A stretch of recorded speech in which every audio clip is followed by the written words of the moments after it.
La rédaction a été envahie par les manifestants. Nous sommes quelques journalistes à avoir rejoint le mouvement. Les autres journalistes de la rédaction sont actuellement dans les caves. Vous le voyez juste derrière moi. Nous sommes, nous, devant les grilles du château de Versailles, tout près de Paris, où l'exécutif s'est réfugié sous très haute protection policière. Des milliers de personnes de tout âge sont en train de converger, vous le voyez sur ces images en direct, de converger vers l'Assemblée nationale. Et c'est... On me le confirme à l'instant dans l'oreille, le chef de l'État va s'exprimer en direct sur notre antenne. La Constitution permet au président de la République de prendre la parole devant le Parlement réuni à cet effet en Congrès. Il est des heures qui, de cette possibilité, font une nécessité. Les heures que nous vivons sont de celles-là. Nous avons fait fausse route. Nous avons préféré le clientélisme, les conflits d'intérêts, tout ce qui relève d'une forme de corruption ordinaire presque impalpable, à milieu des préoccupations des Français. Nous avons préféré la société de la rente à la société de la justice. Et je crois profondément que par ces choix récents, notre peuple nous demande de rendre le pouvoir à ceux qui œuvrent à l'intérêt général et pour la dignité des personnes. Voyons la réalité en face. Les forces adverses continuent d'être puissantes.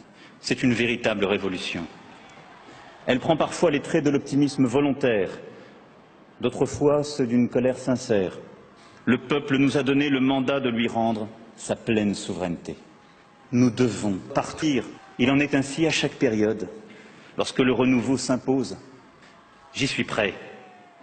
Je suis sûr que vous l'êtes aussi. Il ne nous est pas permis d'attendre. Les forces de la Révolution sont extrêmement puissantes.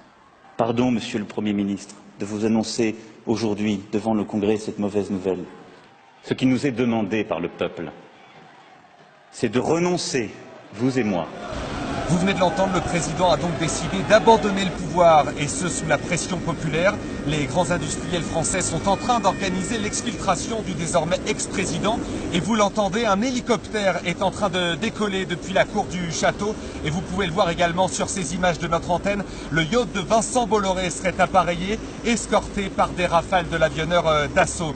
Un gouvernement populaire de transition serait déjà prêt à assumer les plus hautes fonctions de l'État. Ce gouvernement populaire se revendique des valeurs du Conseil national de la résistance. Et la première action de ce gouvernement, eh bien, dans les heures qui viennent, il mettra en place une assemblée constituante pour une nouvelle république sociale émancipée. Ce gouvernement nous invite toutes et tous à réfléchir ensemble en Haute-Savoie sur la petite commune de Thoran-Glières au Forum des Résistances les 1, 2 et 3 juin prochains au pied du plateau des Glières.